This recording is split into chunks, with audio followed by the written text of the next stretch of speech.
દર્શક મિત્રો, મુંબઈ સમાચારના વિશેષ કાર્યક્રમ ખબરોના ખબર અંતરમાં આપનું સ્વાગત છે.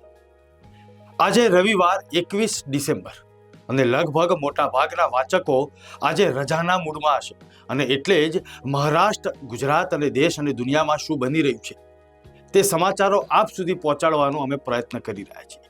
મુંબઈ સમાચારના છાપામાં અને અન્ય ગુજરાતી છાપાઓમાં કયા પ્રકારના સમાચારોને સ્થાન આપવામાં આવ્યું છે તે પણ ખબરોના ખબર અંતર કાર્યક્રમ અંતર્ગત અમે આપ સુધી પહોંચાડીશું. નમસ્કાર દર્શક મિત્રો, આપનું સ્વાગત છે અને હું છું જીગર પટેલ.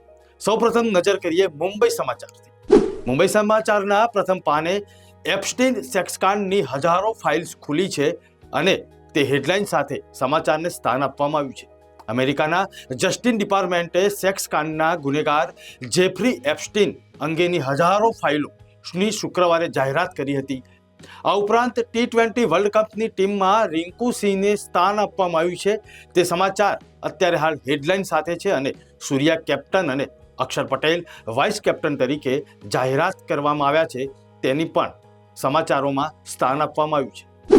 અન્ય મહત્વના સમાચાર જોઈએ તો વડાપ્રધાન નરેન્દ્ર મોદીએ શનિવારે પશ્ચિમ બંગાળની તૃણમૂળ કોંગ્રેસની સરકારની આકરી ટીકા કરી છે અને તેમણે જણાવ્યું છે કે અમે પશ્ચિમ બંગાળમાંના મહાજંગલ રાજનો અંત આણીશું. આ સિવાય તેમણે ગાઢ ધુમ્મસને કારણે હેલિકોપ્ટર તહેરાનપુરમાં ઉતરી ન શકતા તેમણે ફોન પરથી જ સભાને સંબોધી હતી તે પણ વાત જણાવી છે આ સમાચારમાં અને કહ્યું છે કે આસામમાં SIRના મામલે ઘૂસણખોરોને છાવરવામાં આવી રહ્યા છે. દર્શક મિત્રો, મુંબઈ સમાચારના અન્ય સમાચાર જે સ્થાન આપી રહ્યું છે તેની વાત કરીએ તો મુંબઈ નજીક દીપડાના હુમલામાં ઘાયલ થયેલા લોકોને વળતર અપાશે. જી હા દર્શક મિત્રો, મહારાષ્ટ્ર વન પ્રધાને આ જાહેરાત કરી છે. ભાયંદરમાં દીપડાના હુમલામાં ઘાયલ થયેલા લોકોને વળતર આપવાનો સરકારે નિર્ણય કર્યો છે અને વન મંત્રી ગણેશ નાઈકે આ જાહેરાત પણ કરી છે. આપને જણાવી દઈએ કે શુક્રવારે ભાયંદરમાં અચાનક એક દીપડો દેખાયો હતો અને તબાહી મચાવી હતી. આ દરમિયાન દીપડો ઇમારતમાં ઘૂસી ગયો હતો અને વન વિભાગે દીપડાને પકડી તો લીધો છે પરંતુ 7થી વધુ લોકોને ઘાયલ કર્યા હતા અને ત્યાર પછી સરકાર હરકતમાં આવી, વન વિભાગ પણ હરકતમાં આવ્યું હતું અને પીડિતોને વળતર આપવાની અને અન્ય સરકારી સુવિધાઓ પણ આપવાની જાહેરાત કરવામાં આવી છે.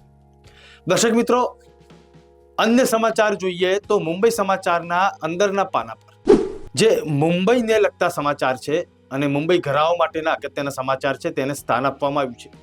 સાથે સાથે મુંબઈમાં શિયાળાની જમાવટ જોવા મળી રહી છે અને મુંબઈ ઠંડુગાર રહ્યું છે તે સમાચારને સ્થાન આપવામાં આવ્યું છે. હેડલાઇન છે મુંબઈ 14.6 ડિગ્રી સાથે ટાઢું બોર્ડ.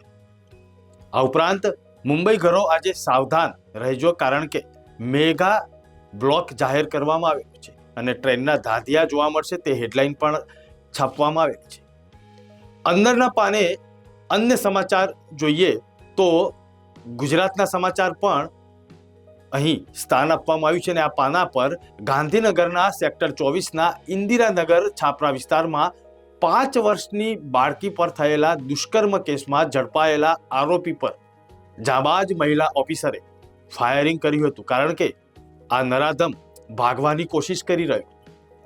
પોલીસ દ્વારા જ્યારે આ ફાયરિંગ કરાયું અને આરોપીને પગમાં ગોળી વાગી અને આ જાબાજ મહિલા ઓફિસરનું આ કામ હતું. ગાંધીનગર સિવિલ હોસ્પિટલમાં આ આરોપીને ખસેડવામાં આવ્યો છે અને સઘન પોલીસ સુરક્ષા વ્યવસ્થા પણ ગોઠવવામાં આવી છે.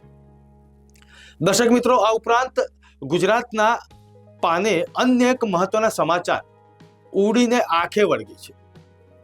પારસીઓનો હુંકાર હેડલાઇન સાથે નવસારીના પૂર્ણા નદીની આસપાસ આવેલી ડુંગરી વિસ્તાર જે પારસીઓનું પવિત્ર સ્મશાન ગૃહ છે અને જ્યારે પારસીઓ ગુજરાત આવ્યા સંજાણ બંદરે ત્યાર પછી આ ડુંગરી વિસ્તાર છે તે તેમના માટે ઐતિહાસિક વારસો પણ છે પરંતુ અહીંથી જ હેરિટેજ માર્ગ પસાર થઈ રહ્યો છે અને તેનો ઉગ્ર વિરોધ થઈ રહ્યો છે કારણ કે આ ડુંગરી વિસ્તાર જે છે તેમાંથી અમુક જમીન કપાતમાં જઈ રહી છે અને પારસીઓએ કહ્યું છે કે 1 ઇંચ પણ જમીન નહીં આપીએ કારણ કે અમારો વર્ષો જૂનો ઇતિહાસ છે અને અમે તેને સાચવીને બેઠા છીએ.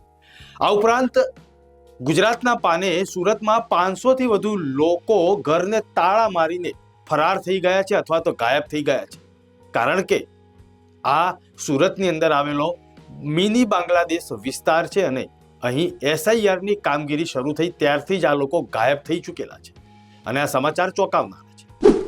સૌરાષ્ટ્રની વાત કરીએ તો જૂનાગઢમાં અશાંત ધારો લાગુ કરવા માટે હિન્દુઓએ માગણી કરી છે. આ સમાચાર પણ તમે અંદરના પાને જોઈ શકશો. દર્શક મિત્રો, રવિવારની ઉત્સવ પૂર્તિ પણ આકર્ષણ જમાવી રહી છે અને આ રસપ્રદ લેખ ઉત્સવ પૂર્તિમાં તમને વાંચવા મળશે. કવર સ્ટોરીમાં જોઈએ તો નીતિશ કુમારે કરેલી મહિલા સાથેની હરકત, જે બુરખો ઉતારવાનો વિડીયો વાયરલ થયો હતો અને ત્યારબાદ દેશભરમાં ટીકાઓ પણ થઈ હતી. ત્યારે અનેક દેશોમાં બુરખા પર પ્રતિબંધ છે તે વાતનો ઉલ્લેખ આ કવર સ્ટોરીમાં કરવામાં આવ્યો છે અને રસપ્રદ માહિતી પણ આપવામાં આવી છે. આ ઉપરાંત જબાન સંભાલ કે કોલમમાં લગ્નમાં ગવાતા ફટાણા વિશેની વાત કરવામાં આવી છે અને ટીખણની મોજ વાંચવાની પણ મોજ પડશે.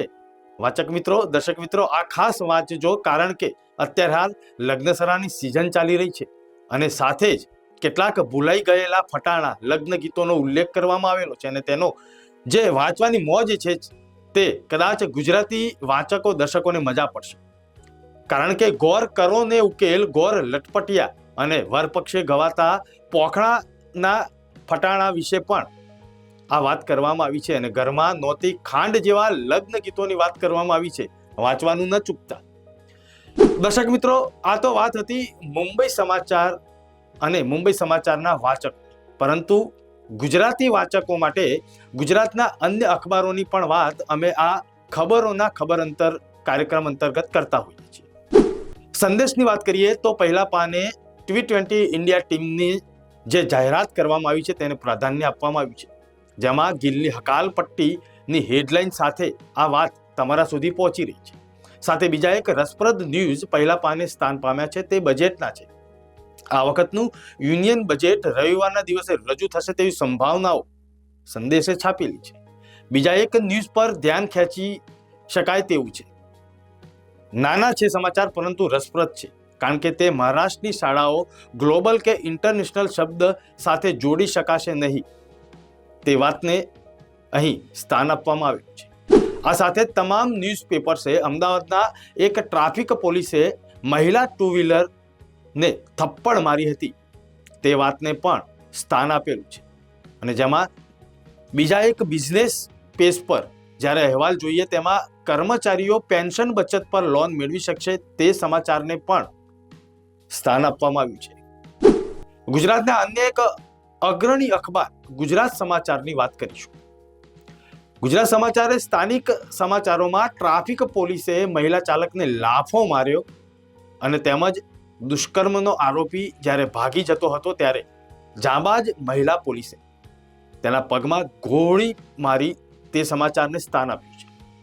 એક નાના ન્યૂઝ છે, તે દરેક ગુજરાતીઓનું ધ્યાન પણ ખેંચે, કારણ કે રાજ્ય કક્ષાના પ્રધાન કાંતિ અમૃત્યાએ એવું જ કહ્યું છે કે સચિવાલયમાં તમારે કામ હોય તો દલાલો લઈને ન આવો, અને આ સમાચાર મહત્વના સાબિત થઈ શકે તેમ છે.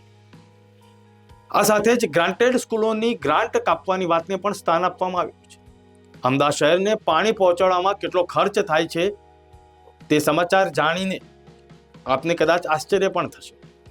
સાથે જ મ્યુલ અકાઉન્ટ કમ્પાઉન્ડમાં એક CA અને તેના જે કૌભાંડ હતા તેમાં CAની ધરપકડ કરવામાં આવી છે. આ ઉપરાંત અમદાવાદથી ઉડતી અથવા તો આવતી 30 જેટલી ફ્લાઇટના શેડ્યુલમાં ધુમ્મસને કારણે ફેરફાર થયો છે તે સમાચારને સ્થાન આપવામાં આવ્યું છે.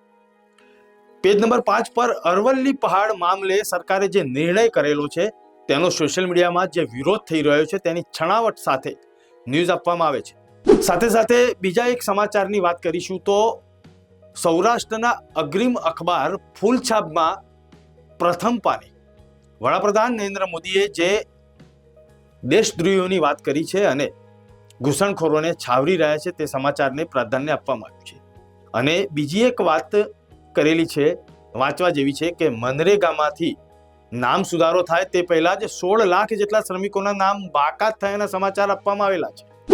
ગુજરાતના અન્ય એક અખબાર દિવ્ય ભાસ્કરની વાત કરીએ તો પસંદગીકારોએ ચોંકાવ્યા અને ટીમ 20ની જે જાહેરાત કરવામાં આવી છે તે સમાચારને સ્થાન આપવામાં આવ્યું છે. અને બીજા એક સમાચાર છે, દેશમાં જાન્યુઆરી સુધી શીતલહેર જોવા મળશે. અને પોલર સિસ્ટમથી ઠંડીમાં વધારો થશે તે સમાચારને સ્થાન આપવામાં આવ્યું છે. અને સાથે જ આસામમાં ટ્રેનની ટક્કરમાં ગર્ભવતી હાથણી સહિત 7 હાથીના મોતની ચિંતા પણ પ્રથમ પાને કરવામાં આવેલી છે. દર્શક મિત્રો, આ તો વાત હતી ખબરોના ખબર અંતરની અમારા ખાસ કાર્યક્રમની. બીજી એક મહત્વની વાત, મુંબઈ સમાચાર 19 જાન્યુઆરીથી મુંબઈ સમાચારની એપ્લિકેશન લોન્ચ કરવા જઈ રહ્યું છે. અને અમારા દર્શક મિત્રો, વાચક મિત્રો માટે આ ખુશીના સમાચાર છે. પોતાના મોબાઈલમાં આ એપ્લિકેશન ડાઉનલોડ કરવાનું ન ભૂલતા. સાથે જ અમારી Gujarati YouTube channel like, share અને સબસ્ક્રાઇબ કરવાનું તો ભૂલશો જ નહીં. અને સાથે બીજા એક મહત્વના સમાચાર, મુંબઈ સમાચાર હવે મરાઠી, અંગ્રેજી અને ગુજરાતી ભાષામાં યુટ્યુબ ચેનલ દ્વારા આપ સુધી પહોંચવાનો પ્રયત્ન કરશે 19 જાન્યુઆરીથી. અને નવા વર્ષના શુભારંભે અમારી આ તમામ ચેનલ્સને લાઈક, શેર અને સબસ્ક્રાઇબ કરવાનું ન ભૂલતા.